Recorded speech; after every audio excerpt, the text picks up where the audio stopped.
Hi, my name is Horst. I'm an engineer, and in Stuttgart I work for Daimler-Benz. And I can proudly announce, this punk talk for bad Mongols. Rock on!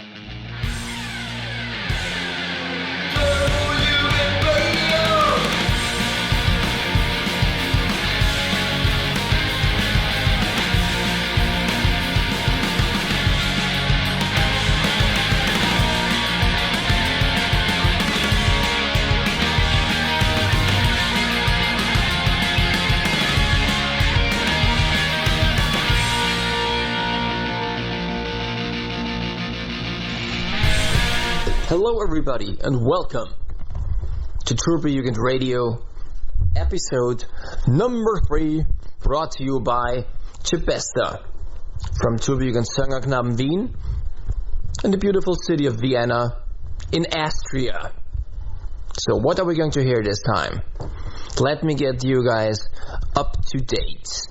So I got the chance to talk to Mr. Marco Almera, a pop artist from Southern California and also a member of Turbojugend San Diego and Turbojugend Orange County. He will be talking to us about his career as an artist as well as his roots in the Turbojugend. In this episode, you will be hearing part 1 of the interview. Chuck Maple from Turbojugend Fort Collins will join us to talk about the Kuttenfactory in the deep mountains of Colorado. He's going to be updating us on the developments there. And of course, as usual, we will be heading into the forum and have a discussion about a really important topic of Turbojugend, and we will be raising the question of how gay are we and how gay should Turbojugend be. So let's get it on. Grab a beer, sit down, relax, close your eyes, open your pants, and enjoy this episode of Turbojugend Radio. So this is Turbojugend Radio Discussion Forum Part 3. This week we'll have a really interesting topic, I think, and as far as I talked to other people, they also wanted to hear that. The topic is, the actual topic is, how gay should Turbojugend be? And with me is somebody from Turbojugend Chicago. Who is out there? Hey, this is Carl Pagan, or Mike Simon from Turbojugend Chicago. Thanks for having me. You're welcome. So, there's a good reason why I picked you for this episode. We all know that Turbo Negro started out as a punk rock band in the 90s, and they had a hard time getting respect doing it.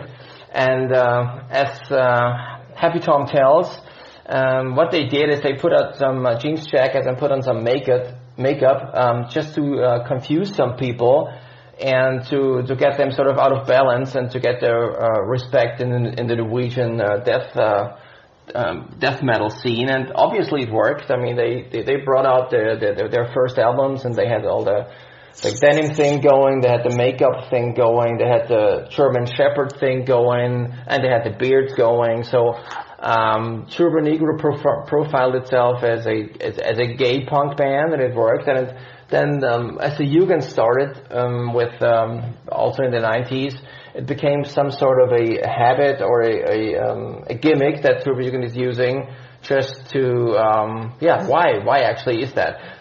We can discuss this later maybe to find out why Turbojugend still does it, probably as a means of provocation. But what I would like to ask you is, since you are actively gay and you are homosexually oriented, what made you come to the Turbojugend, and how long have you been in Turbojugend in Chicago?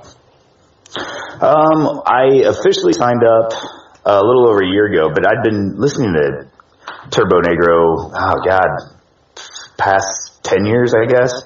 So I wasn't with them in the very beginning, but the Chicago chapter is kind of in a state of flux for a while, so I didn't get to join as soon as I would have thought. I didn't even really understand the whole gay aesthetic that Turbo Negro uses until after several years of listening to their music. Now it's different. We have YouTube. You can just go on there and you can see all their videos. You can learn more about them. But back then it wasn't so easy, especially here in the States, maybe. I'm not sure. But, it was the music first, but I love the whole gay aesthetic of Turbo Negro because I do feel it's rebellious.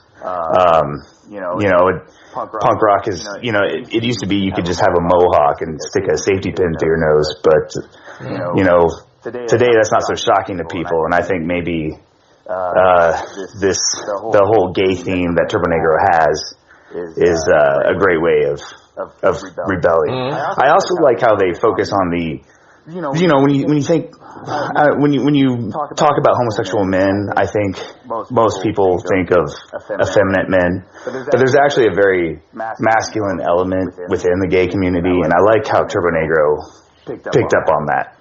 I feel like Turbo Yugen and the denim, it's all like hyper masculinity. I think it's pretty cool. Yeah, I mean, that's just thinking of this one Police Academy movie. I think it was the first movie. They had the Blue Oyster Bar.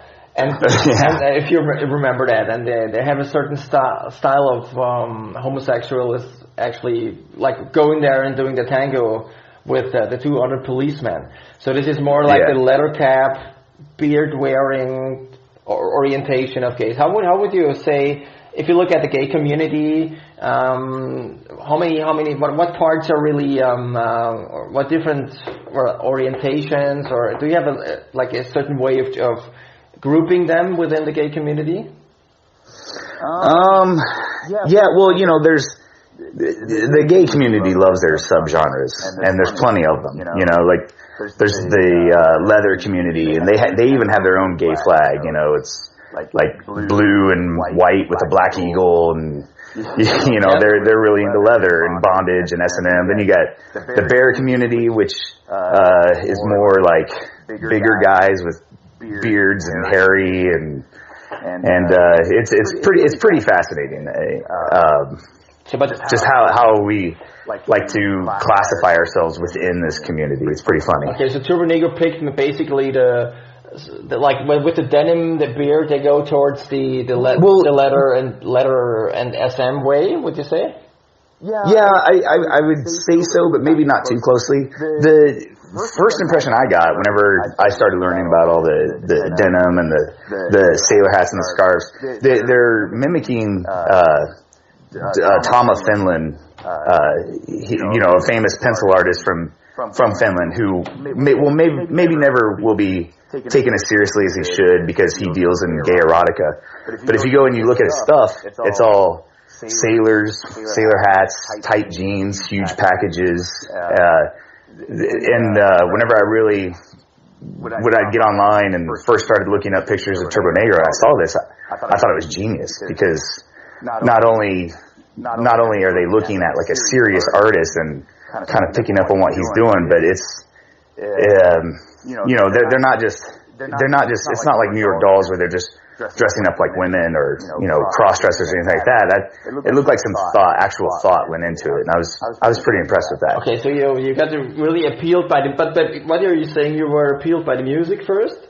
You really liked the music, and then you found out, and as you dug deeper into that, you found out that actually the whole gay image really fitted also your your taste of music or the whole picture.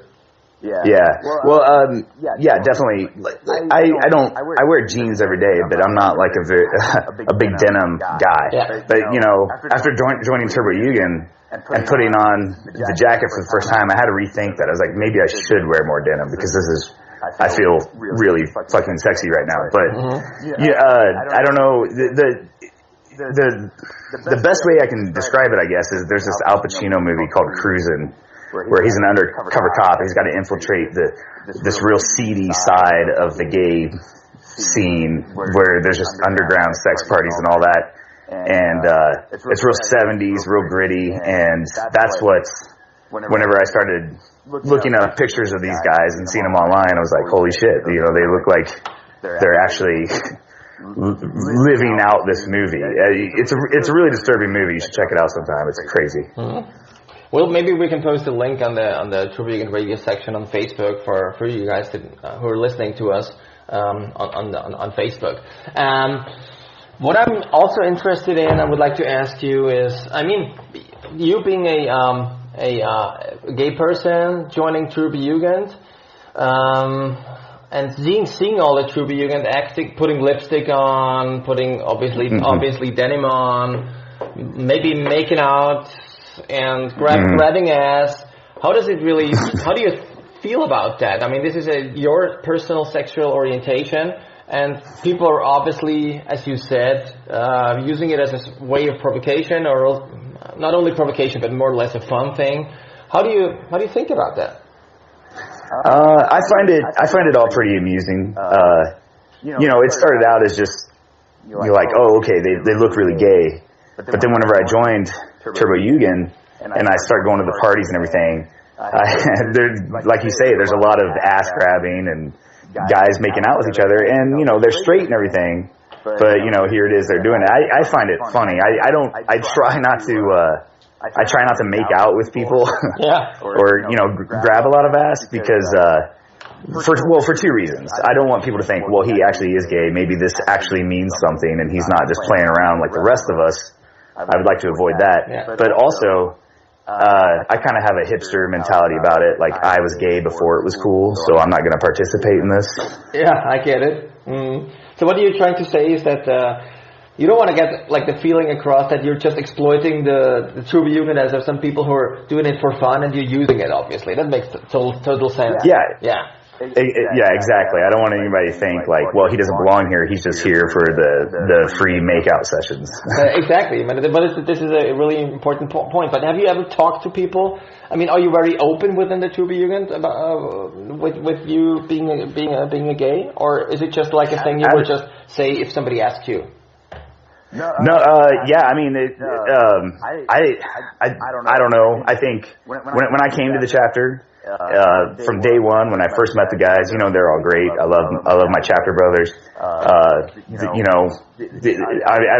sure it's like this with anybody who joins the Jugend, but yeah, there's a lot of questions in the beginning. Are you married? Blah blah blah. So yeah, it came out, and I said it that day, and I don't think I've had to say it since. I think people just know. It's gotten around, people talk. Mm-hmm. But yeah, where I come from originally, but before I moved to Chicago, it's forbidden. So coming to a large city like Chicago, I no longer have to worry about that. And to be honest, I didn't join Turbo Jugend so much because of how accepting I saw it was towards gays, because I lived and worked in the gay community for 10 years, but I never really fit in because I was a gay metalhead, and there's not a lot of us. Mm-hmm. So joining Turbo Jugend was pretty cool, because now here I am. Everybody knows I'm gay. Everybody's cool with it. We can all talk about punk, metal, go to shows. I love it. Yeah, it's the same thing with, Turbo Jugend is sort of like, or Turbo Negro, it's a Turbo Negro and the gay attitude. So there's the gay thing, and the other aspect, is the Negro thing, because as you know, Turbo Negro, when they were coming out, they were putting on black makeup and afros, and yes. So I find it kind of interesting that you mentioned that there's Turbo Jugend, but there's not too many gays in the Jugend, but as I see, there are not too many black metalheads or black Turbo Jugend people in the Turbo Jugend. Yeah. It's basically a thing where white people who like punk rock have a certain gimmick going with, which is like gay denim oriented, and maybe and also the Negro, but in reality there's not too many black people and not too many gay people in it. So what was your best experience with you being gay and entering the Jugend, or at some party or at some festival or at some concert? My best experience is whenever I'm around towards the end of our parties, when things are getting a little wild and guys are making out and grabbing each other's packages and all that, it's great to watch that and not have to participate that. And as I said earlier, just have the mentality of there was a time in my life where I wanted to do what you guys were doing, but it just wasn't able to, and now I'm here and it's happening all around me. and I don't feel the need to participate. It's the whole, like I said, it's the whole hipster mentality. It's like, I was doing this before, it's cool. Look at you little kids making out, it's great. Yeah, but did you ever experience any real negative things? I mean, no. Because I think that if you join Turbojugend and you can like Turbo Negro, that's one thing, the music. But if you join Turbojugend, there's a certain thing that goes along with it. One of them being having an open mind toward homosexual behavior, to that provocative thing, putting on makeup. I think at least you don't have to. I think you don't have to do it, but at least you have to be open-minded. And I think it would not work if you're joining the Jugend and if you just dislike gay people, which is the thought of a homophobic member of Turbojugend is kind of funny to me. Like I don't know, like if you're homophobic, I don't know why you would join Turbojugend. It doesn't make a lot of sense. It's like being racist towards African Americans but loving jazz or something. I don't know. Exactly. That seems kind of contradictory. That's a good point. Yes. You were mentioning the provocative aspect. Well, nowadays, as you mentioned, the mohawk thing and the needles, I think the leather jackets and the boots and everything, and the ripped apart jeans and tattoos and everything. See, when you open a fashion magazine, that's the thing nowadays you can see. You can see that like somebody with a mohawk and a Gucci bag. Or maybe not a guy, but a gal. You walk into like any designer clothing store, and there could be a dude there with a mohawk, and it's no longer it's not a rebel hairstyle anymore. It's very mainstream, and we run out of ways to shock people. And right now, in a lot of parts of the world, the whole topic of homosexuality is very controversial. So I think it's a good way to piss off some right-wing conservative types. Yeah. So you really think that putting on the makeup and dressing up gay is still a way of provoking people, just as Turbo Negro intended it to be back in the 90s. Absolutely, yeah. Well, because as you said earlier, before it was wearing Afro wigs and being in blackface, and there's that funny story where they talk about smoking weed backstage with the Bad Brains while they're in their blackface and Afro wigs, and they don't even realize it. And they said that they were totally cool with it, but it was just kind of like made them think about what they were doing. That's a sort of a neat aspect. Back in the day, sometimes I have the impression that Turbo Negro just did whatever they came up to their mind, and everything else is just history and developed itself. As the band says, about Turbojugend, they created a monster, and now it's really out of control. Have you met when you were attending Turbojugend parties or meetings or go to a concert? Have you met any other gay persons within the Turbojugend? Is there because I know one from Switzerland, but that's about it. Are there more people, more gay people in the Jugend that you would know? Not that I'm aware of. I don't believe I have actually. In Chicago, it's really easy to get a lot of other chapters from out of state to come in, and it never comes up in conversation or anything like that. So I may have and just don't know. But maybe I would love to design a patch or something for legitimately gay members of Turbojugend. So we can identify ourselves at these gatherings. But then again, I don't know, maybe it'd be more like a scarlet letter, and suddenly nobody's grabbing their ass or making out with them, so maybe nobody would want to wear the patch. I'm not sure. Yeah, but I think it's a brilliant idea just to add this twist to it, because I mean for me it makes total sense. Or maybe you can found a new Jugend with a real gay chapter, which is global maybe. But I think it would be kind of interesting if the reaction of all the people who are doing all the ass grabbing and all the package grabbing and everything, and then really noting that you are really gay, and it's kind of funny how they would react to it. Are they shy? Are they you using it? I mean, have you had any experiences with you telling somebody that you are gay and people really wanted to get it on, as the band said? Well, yeah.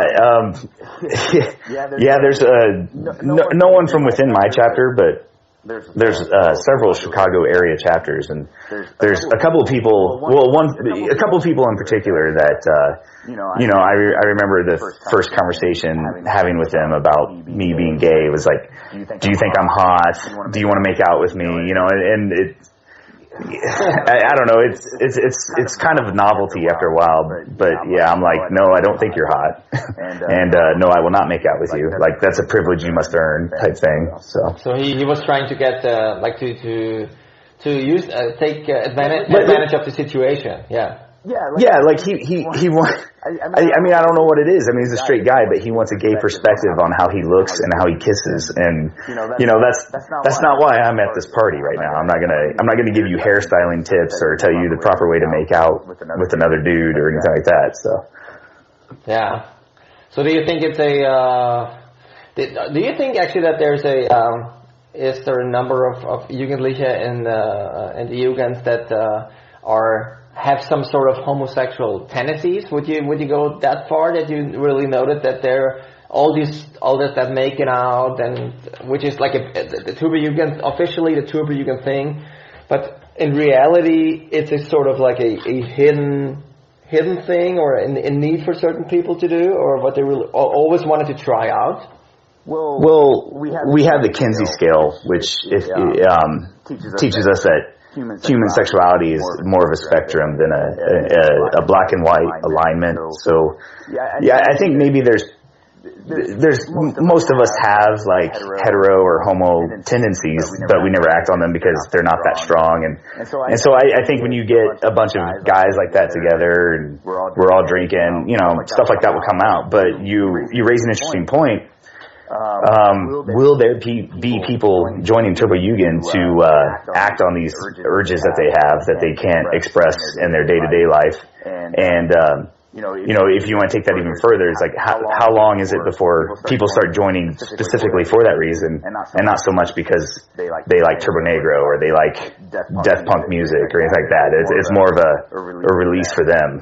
Have you noticed any developments like this within the Jugend? Well, I mean, sometimes the cock grabbing and the making out gets pretty intense with some of these dudes, but I'm sure if they wanted to go, if they wanted to leave together and do something, they would. Whether or not they do, I don't know, but I can see it as a possibility. So you can. It's like a tryout area for maybe I'm homosexual. The music is cool, so I'll just join them. Well, it's interesting. I mean, this is an really interesting. Well, and I don't want to make it sound like I'm saying that we've got a lot of latent homosexuals in Tuberjugend. I'm not implying that at all. But I mean, I'm sure if there was a woman there that was interested in them, they would go home with her first. But I'm just saying we all know how crazy Tuberjugend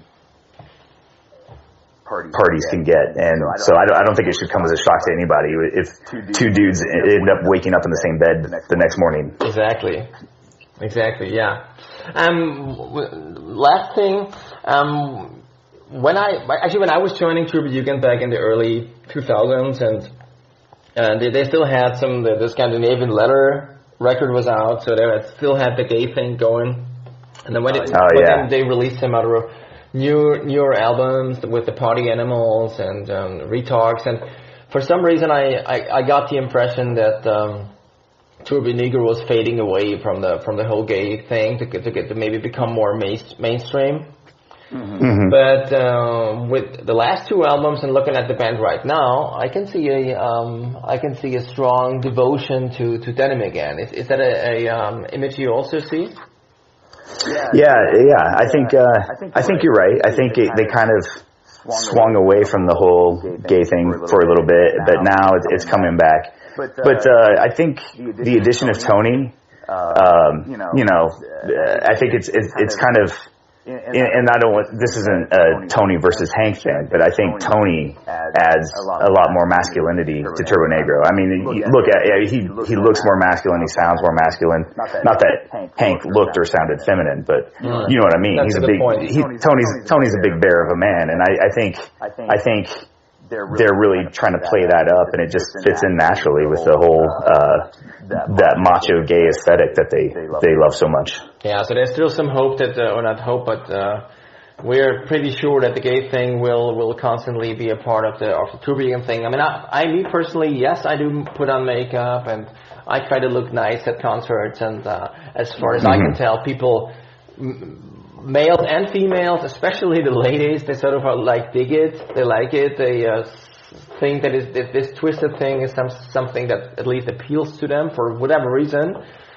So for me personally, I just hope that Turbonegro will stick to it and stick to the gay thing. I want the Turbojugend to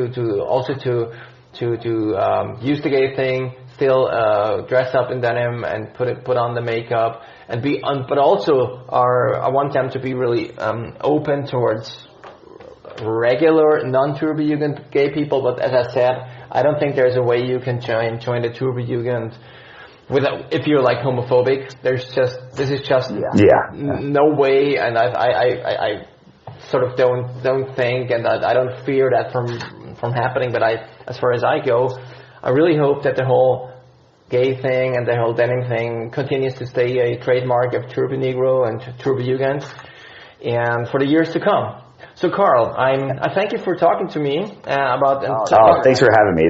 This has been great. Talking very openly about everything. I think that this is also a thing that this is not common. Talking really openly within the Jugend about that, because people are usually not gay, but even though they act like this. But I really do thank you about talking so openly about it. I think we also learned a lot about the gay aspects within the Turbojugend, and really hope to talk to you soon.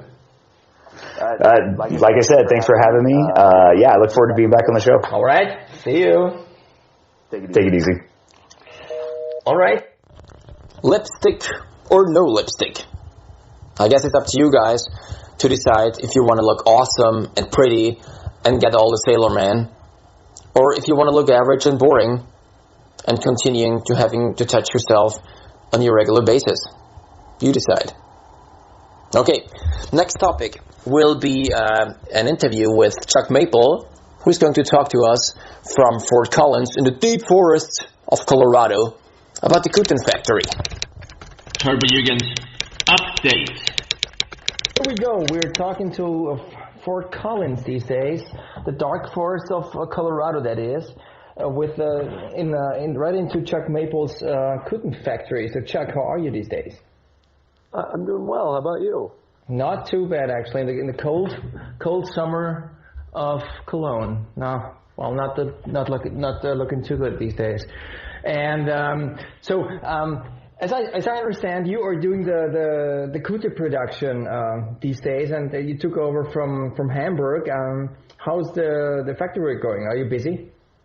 We're staying incredibly hectic. It's. Turbonegro, I think, kind of wanted a little bit of a little bit more security with the production, and that's something that we're offering now, so that's good. I think that with the rise of Turbonegro again, with the most recent record coming out a year ago, I think there's a lot more people that are learning the same thing that you and I both have loved for quite some time. So how many Kuttes are you producing? How many emails a day do you get? Well, that's a very different number. The amount of jackets that we've probably put out, the Kutten production, I think we've topped almost 2,000 over the past year and a half. We've put out quite a few new ones, not only for members who have been a long part of the Turbojugend, but also members who are new. And like I said, there's a load of new chapters opening continuously. I'm sure that if you get a chance to speak with Mr. Balthazar, he's all of the Turbojugend.org staff are incredibly hectic with dealing with all of their emails. The amount of emails I get a day, on the other hand, it's pretty hefty. Okay, and can you describe the process of are you producing the denim in the States, or are you getting the denim from somewhere else? The process of how the denim comes to be is pretty humorous. There's a very rare spider actually in Mexico that Pan Damon from Turbo Jugend Satanica has decided to harvest, and he starts to collect all of these spiders, and they start to build the webbing together that is the denim that everybody wears. I hope nobody is, claustrophobic. Is it a blue secret? Like, is it like a blue stuff that it comes? Is it like sperm? Is it like spider sperm, or is it like a gluey thing that where they would do their nets with, or is it? Or is it made out of spiders? As much as I wish it was just made out of spiders, it isn't. It's much more simple than that. Normally the crazy weird blue web, and I mean, I'm not. My Spanish nor my German are exactly what it should be, so I can't exactly repeat the spider's breed. But they have this wonderful blue web that, of course, then you get to over dye with a darker blue, which normally is the semen of the spiders themselves. So it makes it very, very easy to do that with. Is it? What do you say? Is it close to like a sailor man's blue eye, like I have? It's very similar to that. I know that both you and I share the sailor's blue eye greatness. Yeah. So you've been looking. Much like Van Damon does too, which is very odd for a Mexican. Yeah, you've been looking into my eyes quite closely actually last year. But so you know what you're talking about. So okay, we've got this spider set up in Mexico. Then they will take their sperm, and you'll make a fabric out of it basically, and then you'll ship it from Mexico to Fort Collins, right? There is a level of child labor that goes into it, and mostly it's under 5-year-old labor. We like to train them very young and on proper work ethics, and they manufacture the jackets and put all of the webbing and sperm together to make into the solid jacket that it is that comes out. They get shipped up after a very long burro ride on Pan Damon's side to up to Fort Collins, and then in the glorious mountains and wilderness that we live in, we get to hand embroider through more child labor, mostly my kids' labor, to embroider the jackets completely. And I decided it was more important for my kids to get a work ethic than go to school, so they make the jackets themselves. Yeah, that sounds like proper fatherhood here. Yeah, I think that's much better to go about it. That's also my understanding of how you would go ahead with your breed. Concerning the sizes of the jacket, because I personally own a Levi's jacket from back 10 years ago, almost to the month. How would you compare the different sizes? If people would try to get a new one, how should they act? What is the best way of getting a jacket that exactly fits their size? Well, we've put a sizing chart up for the reason of that. The best thing to do is, in my opinion, and this is something I comment to most people on, is if they wish to find the proper sizing, they can look at the size chart on the site and they can measure out a jacket that they currently own that they like and make sure that it fits, that all the measurements kind of work. And we based it entirely off of the old Bitscore model, just because of the fact that is what we had on hand, because both Van Damon and I are, old members of all of this. Okay. And so we based off that and made some minor changes as to what we found were the major things that we had problems with. For example, the sleeves are a little bit longer. The jacket itself doesn't rest. It rests a little bit below the waist instead of on the waist itself. Okay. And, so it's just minor changes here and there to try to improve upon what El Presidente did so well at. Mm-hmm. But then the sizes of the stitching and everything, is that exactly the same? Did you get the original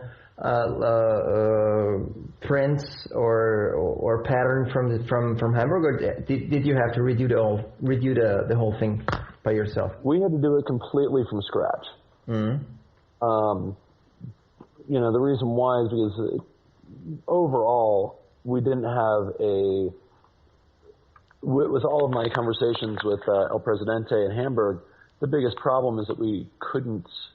It was very difficult to get a hold of him, to be honest. Mm-hmm. Eventually, I had to give him a phone call and actually rack up a hefty phone bill myself just to find out what was going on. And this is before Turbo Negro asked for us to kind of handle all of this. Okay. So everything was just based entirely off of what we felt, what we looked at and measured out and tried to make work for us. But it seems to work right now. But when you get an order in, is it usually a new Jugend ordering jackets, or is it an old one getting new jackets for newer members these days? Can you tell a certain development here? We definitely, with the rise of the new record with sexual harassment coming out, there is a load of new Turbo Jugend members. On the other hand, there's also, there's a lot of people that ordered a jacket much like you 10 years ago, and they're wanting a newer one because, well, their old jacket has been completely beat up. I mean, my original jacket is a prime example of that, where I can put my thumbs through the sleeves very easily. From all the stabbing, or just the biting spiders from Fort Collins, or just from partying? Pretty much just from the wear and tear that normally happens. I think anybody who's ever owned a pair of jeans is well aware that things wear out over time. Especially in the midsection, right? Oh, exactly. The midsection. There's definitely a place behind the zipper in any jeans that should be rather worn out. Yeah, exactly. So, and you are handling the whole production. Are you getting the orders and the productions, and you communicate with Mexico with the spider place, right? Yes, we work alongside each other quite well. It's one of those things that Pan Damon is an old friend of mine, so we work quite well at making sure everything is functional and the way it should be. Are you shipping it out as well? Yes, we do pretty much everything from the startup of we will order, a number of jackets to be made from the spiders, and once they are finished, they get shipped up, to me, and then we embroider everything upon the time of order. So there's definitely been some very humorous situations where people do not understand the concept that there is a little bit of wait time because of the fact that we're dealing with production. Exactly. This is the exact thing that I would like to ask you. What would you say, like, if you would give an average time of how long it takes from the first email or on the website? I understand people are doing it on the website until they finally get the jacket. What would you say it has to be roughly estimated? There's anywhere from a wait time of, depending on the size and how it's being ordered, there's, normally it's anywhere between, 4 and 10 weeks, depending on the size. If it's something like a size men's medium, large, extra large, which are much more heavily ordered, then you're going to have a slightly longer wait time because there's more getting embroidered. Versus, something like a men's small or a women's size, which are ordered a little bit more rarely. Normally we might have them in stock, and so I can, get them in. I can get them embroidered at a much faster rate, and then get them out faster. Okay, so you're getting in all those new Jugend names and everything. So within the last year, which Jugend name comes up to your mind? Which made you laugh the most? Which are the Jugend still as creative as they used to be? I just remember one Jugend is actually my all-time favorite. It's a Jugend from Berlin, and the Jugend is called Turbo Jugend Bruce Lee sein Grab, which is a real wrong, like a really wrong constructed sentence in German. What is your favorite? What's your favorite if you think about it? What is your favorite Jugend name within the last year that came up? Well, I think that over the past year and a half, Turbo Jugend Scumfuck is probably one of my favorites because it's such an offensive name. It's based off of a mutual love in Oslo of G.G. Allen. And Roy Destroy of Destroy Records is the president of that chapter, and I think it's very, very fitting because Roy is an old Turbo Jugend member, a good friend of most of us, and one of the hands down best gentlemen I've met in amongst all of my travels. So TJ Scumfuck is a pretty awesome offensive name to have on your back. As for a warrior name, there's been a load of them, and a load of just phenomenally hilarious ones that are, that I look at and I go, I don't know if I'd really personally want to wear that, but okay. I don't have a list in front of me currently, but one that strikes out is one of the newest Turbo Yugen Fort Collins members. Her warrior name is Leave It to My Beaver, which, of course, taken off the old 1950s television show Leave It to Beaver. It is a very fitting and silly name for people. Yeah, it reminds me of the old Naked Gun movie, the first one, when she was up the ladder, or whatever, and he was like looking at a beaver. Is that? Oh yeah. Do I remember that correctly? Okay, so that's for all the Yugens not too familiar on the radio. That this is a sexual hint. I don't want to go into details because this is supposed to be a strictly Catholic podcast. Of course. I would expect that the Pope should be listening in. Yeah, probably. Yeah, from how many continents are you getting your orders? Is it more or less actually? But is it more like the U.S. and Europe and maybe Australia? But have you ever gotten like a Kute request from Africa? Because I think this is an area of the world where Turbo Yugen still has enormous room to grow. Overall, the only places I can say that I have not gotten orders from as of so far is, Africa, Antarctica. Despite having a Turbo Yugen member I know that has worked in Africa or worked in Antarctica, he didn't order his jacket to be shipped there. But overall, I mean, we've covered orders, from South America, from North America, from both Eastern and Western Europe. From the rise, Moscow now has a very strong chapter. Really? Yes, and it's very, very interesting to see happening. But it's been the rise of that. China and Japan both are. Japan's been a long time. TJ Tokyo is legendary. Overall, I mean, I am seeing more of a rise in China also now. In China, right? Even with the existing regime? Well, and the regime is changing to a degree. But yes, even with the existing regime, they're, obviously Turbo Negro has invaded, which is good. Do you know the name of the Chinese Yugen? There is Shanghai just recently ordered. Let me see here. Then we have there's another couple chapters. I know that Balthazar Catharsis helped set up a couple chapters over there within the past 5 years, 6 years. Can you use like Chinese letters as well? Do you have that in stock? Yeah, we can do that, of course. Have you ever done that? Or I have not, actually. Most of them are the standard lettering style that they want to have instead of characters on their back, but technically we could do it.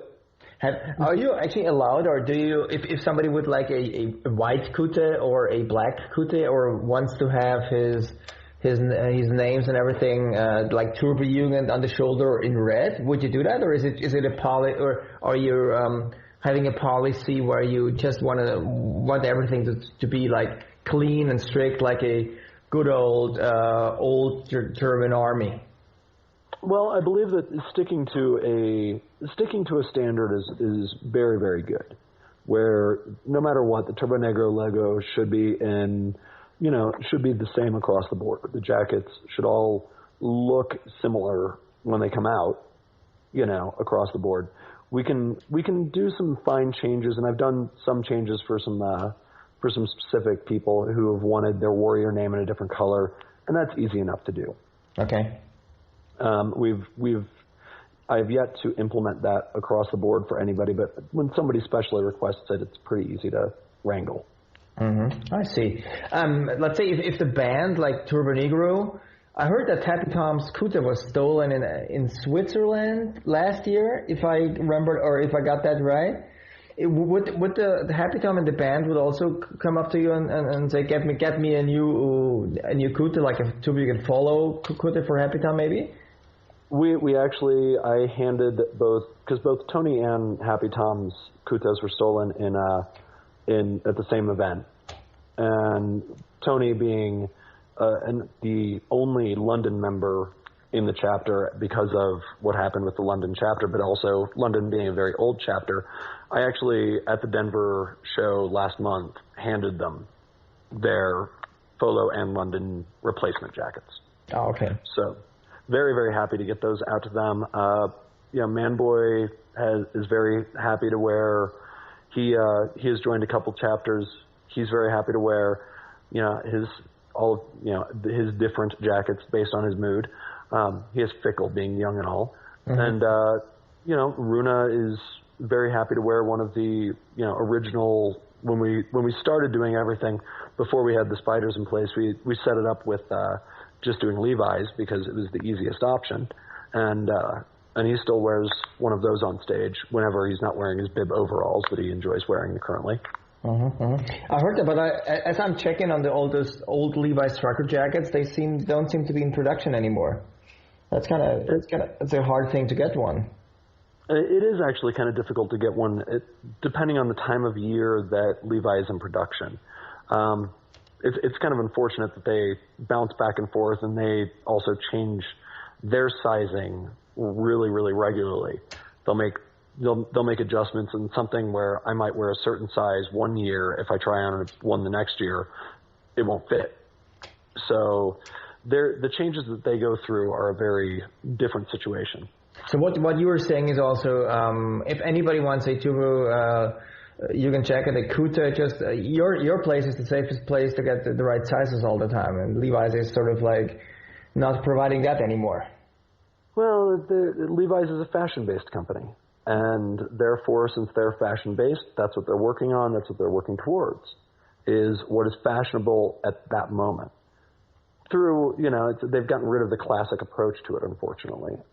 With what we do, we've made some minor adjustments continuously, based off just learning how to do this because, like I said, Pan Damon is a spider specialist and deals with his corporate spider stuff down there, and I'm a tattoo artist, so it's not as if we really walked into this going, hey, we know a lot about fashion, let's design all this. We had no real idea. This is all just a learning by, whatever we do. Okay. So there's definitely been a very interesting learning curve because of that. And you're riding that learning curve. You're on top of it. Well, excellent. Doing our best. Excellent. So when are we going to see you again? Are you coming to Hamburg this year, or are you visiting the Jugendtage? I would love to come to Hamburg this year. And up until last month, I was expecting to. Mm-hmm. Unfortunately, I've had two vehicles, and me having, a family, mm-hmm. I've had two vehicles die on me recently, which of course leads into my tattooing schedule increasing so that I can make enough money to get something that actually runs. So with that being the case, there is a chance I won't be over there. Both the wife and I want to come over. We would like to make it over for Hamburg. It's just not looking as likely. We are looking at coming over because we'd love to get over to Europe whenever we can. So we're looking at possibly in the fall, we're going to try to make it over to the UK and get a good chance to travel and visit everybody over there. Both of us have lived over there, so we appreciate always heading back there. On the other hand, I know that there has been more than enough welcoming across the board in Europe for us to go visit people, and we would love to make it over and have a good chance to actually hang out. It's just a matter of working it all into the schedule and having the finances to do it. All right. Sounds like a plan. So there will be chances of seeing you in the old world within the next half year. Oh yes, within the next year, our goal is to get over there. I definitely need to look into your blue eyes more often. Exactly. Otherwise, I mean, it's the hardest part to explain to anybody is that it with both Pan Damon and myself and my wife, we all have jobs, and we don't make any money off of the Turbo Jugend stuff. We just all of it rolls into getting new stuff out and, doing what we do. So since we don't take a paycheck from it, it makes it incredibly difficult for us to be like, okay, well, we can't afford to do something. And we hate saying that, but at the same time, we do, I think it's the most ethical thing to do is to not take a paycheck off of it. Yeah, that's totally ethical, and especially the whole thing with the work.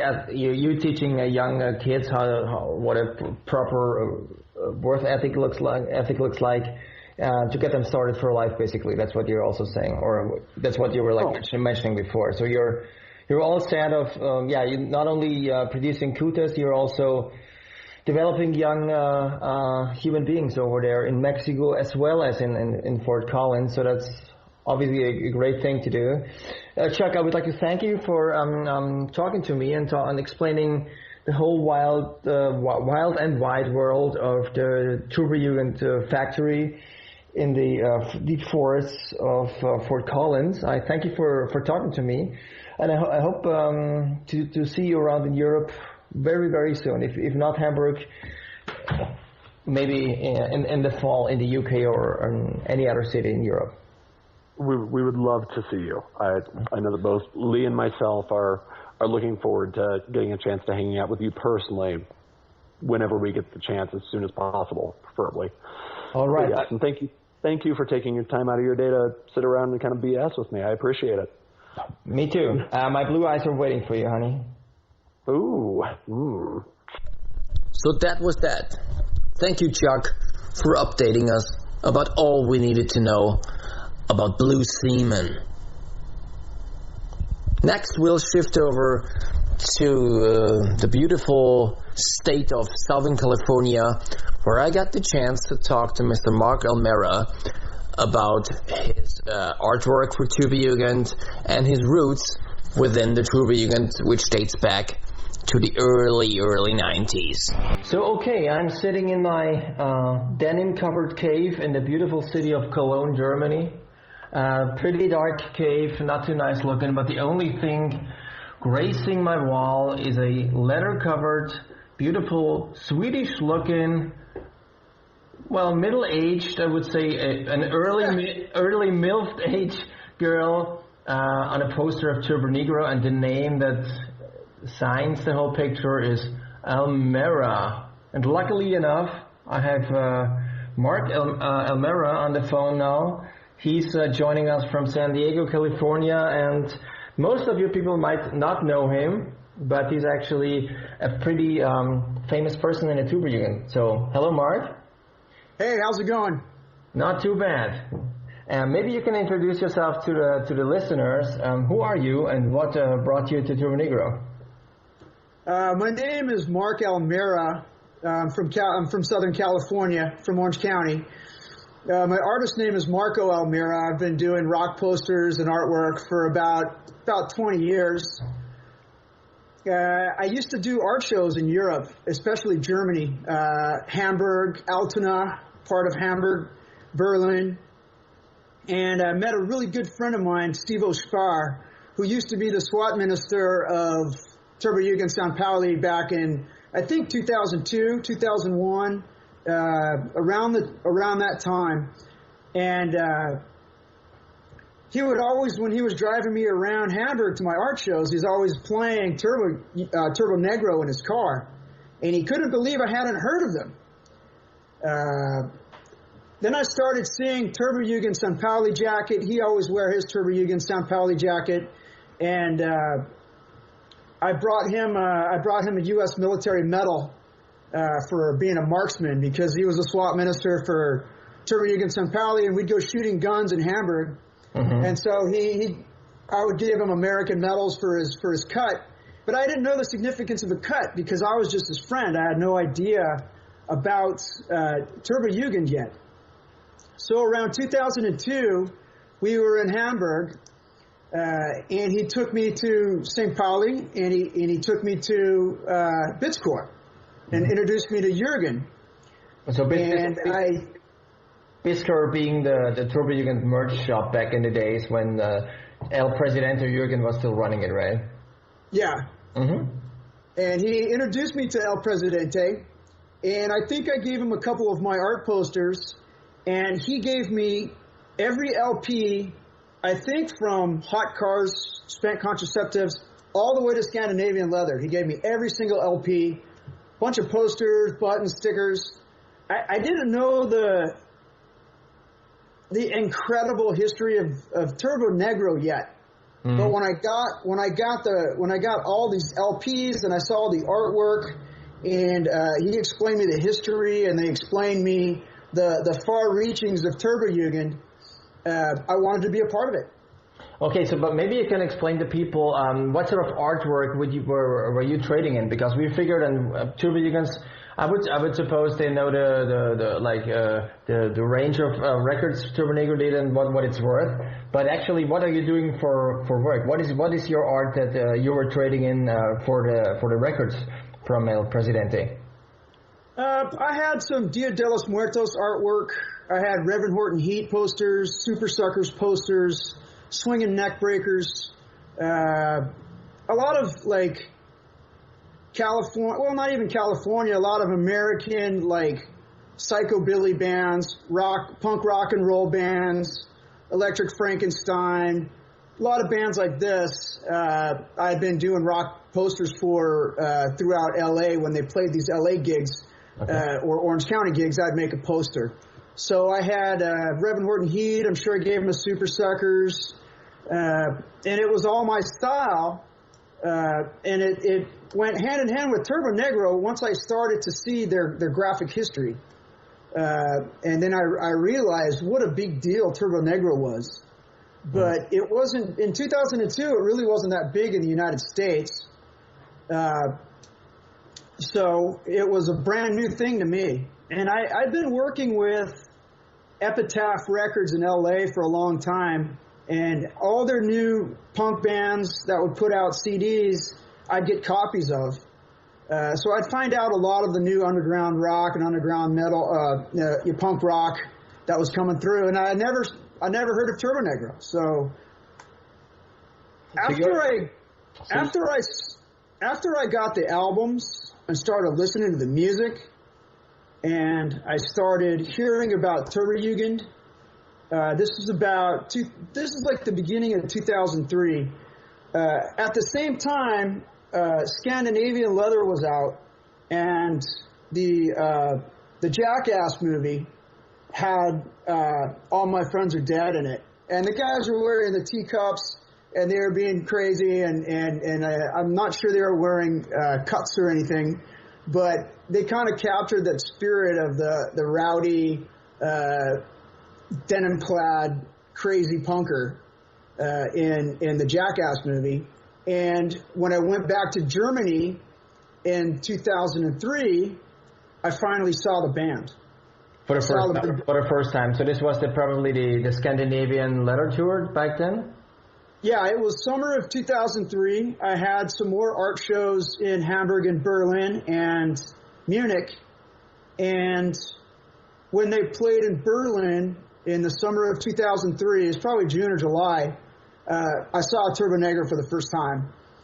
And I met a couple of the guys backstage. I talked to some people on the tour bus because Steve-O was pretty well connected, being Turbojugend St. Pauli. He was able to get me to talk to some people and kind of introduce myself. Talked to Happy Tom for a long time. After the show, everybody in Berlin, all the Berlin punk rock scene went to, I don't remember what bar it was, but it was a big bar, and everybody was wearing denim. And I sat and talked with Happy Tom, and I almost thought he was an American because he didn't have the heavy Norwegian accent the other guys did, and he knew a lot about California. Especially San Diego, right? Especially San Diego, I think, because his brother or some relative is living in the area there, right? Yeah, he knew a lot about Southern Cal. He knew a lot about surfing. So it really blew my mind after seeing the show that was all about destruction and Sell Your Body to the Night and, all the turbo themes. I ended up talking to him about surfing and Southern California real estate. Okay. and just non-Turbo Negro things, just regular guy talk as I'd talk to somebody who's from Southern California. And it was at that point I got the joke. It was at that point I saw the genius behind what they were doing. And at what point were you actually, you were connecting to Happy Tom, talking to him. At what point did you decide to become a member of the Turbojugend? It was after that night when I got the joke, talking to Tom, and I realized the whole thing, the denim thing, all the symbology, everything. It was a joke, it was a joke played on punk rock. It was a joke played on death metal. It was a joke on people who are taking hardcore music so seriously, to make it that it was not fun anymore. It was about fighting and who could be more macho and who could be the biggest dick. And people had lost the original humor of what punk rock was, and the genius behind it, where it was an art form. It was art music, basically. And so once I talked to Tom and I realized, this is just a get-up. This is just a joke. Then I decided I wanted to be a part of Turbojugend because I saw how I could fit in. Okay. I saw that you can be whoever you wanted to be in Turbojugend. Speaking of, what's your warrior name? Do you have an official warrior name? When I started Turbojugend Orange County in 2003, I was El Gordo, which is Spanish for the fat one. But now I'm not fat. Which you're not. I'm not fat anymore. So now that I'm in Turbojugend San Diego, my warrior name is Ron Burgundy. Oh, nice. That's a nice one. Ron Burgundy's half Mexican second cousin. All right, get it. So you started to get interested into the Jugend, and which one was the first Jugend you actually joined, or were you founding Orange County?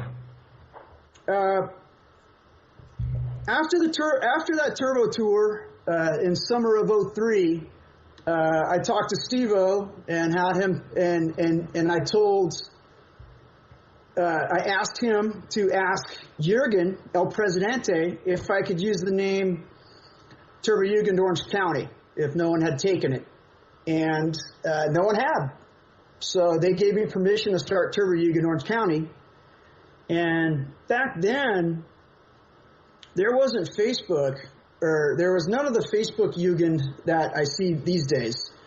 There wasn't so much of that. It was text and emails.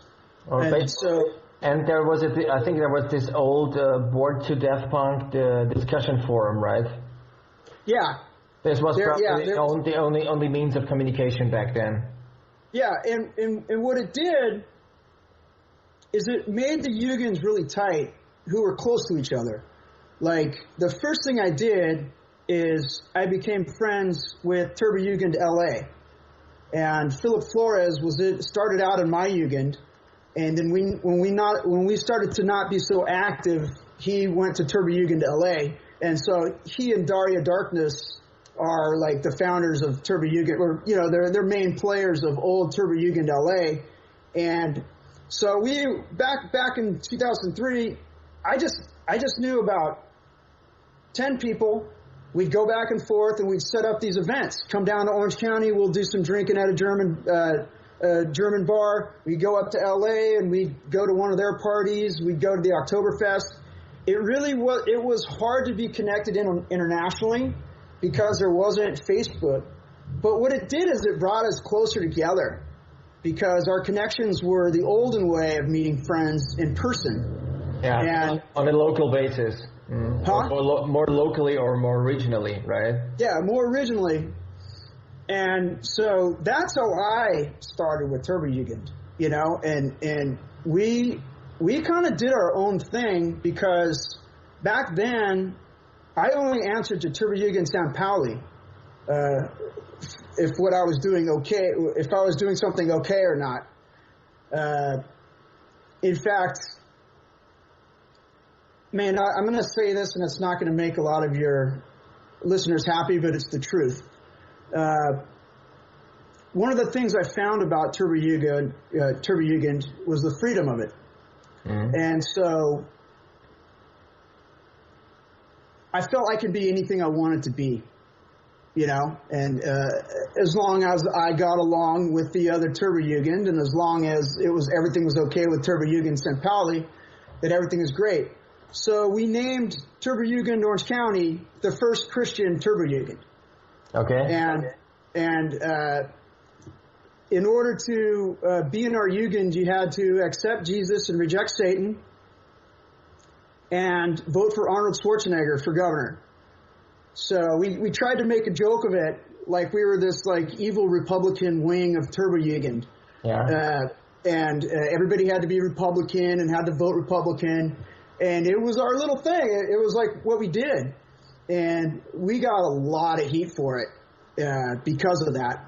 Even back then in the years? Yeah. There was other Orange County Jugens. They didn't call us a real Jugend. And we made our own cuts. We made our own cuts with permission of Turbojugend St. Pauli with the Iron Cross. We got our own jackets. I knew an embroiderer, and we did that. And Turbojugend St. Pauli, they thought it was cool. And they on turbojugend.net, they put the Turbojugend Orange County when they would rotate the photos of all the Jugend jackets. One day I was looking at it, and Orange County with our Iron Cross popped up. So I thought that was really cool. And so we kind of just did our thing for a while. So at what point did you get a cross with other Jugens? You just told me that you got a lot of heat from other Jugens. Was there a point where you decided to separate yourself from the mainstream Jugens in California, or were you just mixing it in and doing your own thing within the community, or were you rejected at that point? No, I mean, there were certain people who wanted the Orange County name, and I think that was the biggest one of all, is that other Jugens came later. And because we didn't have we didn't buy our cuts for BitsCore, and because, we had our own rules, no drugs allowed, things like that, people didn't think we were playing by the rules of Turbojugend. So we just hung out with Turbojugend LA. They had no problems because Phil Flores started in our Jugend, and then he just moved to LA. So I'm still good friends with Daria Darkness from all these years because she was the president and I was the president, and we'd plan all these events together, and they didn't care about our jackets. They were the dominant Jugend in LA. We were the dominant Jugend in Orange County. So as long as everything was cool with Turbojugend LA and Turbojugend St. Pauli, I was fine. And being an Orange County independent my whole life as a punker and everything, going against the grain is what it's all about. And so that's what we thought we were doing, and we had fun with it. And there's one funny story I'll tell you. Around 2004, Turbo Negro came to LA, I think in the winter of 2004. And there was this thing going around on turbojugend.net called Stormtroopers of Death Punk. I don't know if anybody remembered that, but it was Stormtroopers of Death Punk was going around, and we thought we were going to make ourselves Stormtroopers of Death Punk. So keep in mind, this was fun for us. It was a joke, and from the original humor I got from Happy Tom, none of this was serious. It was wearing funny hats, and it was being weird, and it was wearing weird clothes, and it was being bizarre. That's what I took it as. And provocative. Provocative. That's what it's all about. We were being provocative from the other side to make it fun. So the Turbojugend Stormtroopers of Death Punk came along, and we made our own armbands. Which color was it? It was horrible. It was red with black letters with white outline, SODP, with the red band, just like the Nazis one. Yeah, which is controversial. We just talked about this on the first podcast, but it was provocative, and you live in the States, so this is a different message, obviously, you send there as if you were in Germany, because if you were this in Germany, people will literally hit you on the street. But okay, you were trying to be provocative and got your armband. Wait, I mean, it was so funny. And then getting ready for the show, I realized how nerdy Turbo Negro was, and like the whole thing. Because here we are, these provocative punk rockers with our Iron Cross jackets, and then the whole time before the show, we were sewing our stormtroopers, our SODP armbands on our cuts, and we were sitting there and like we were fixing each other's jackets, and you know everybody was looking sharp, and everybody had their. I don't know if they do it these days, but we had a president, we had SWAT minister, we would buy our own patches. And put them on the cut. We went to a gun show. Me and my SWAT minister, we went to a gun show and got everybody patches.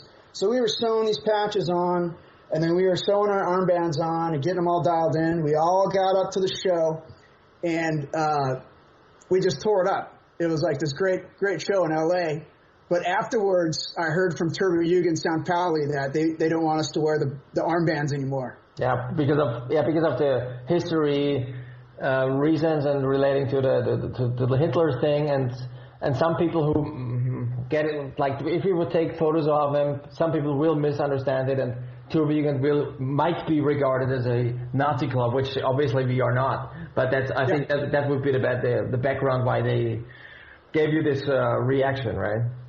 Yeah, and that was the only thing I ever heard from Turbo Jugend St. Pauli that we were doing wrong.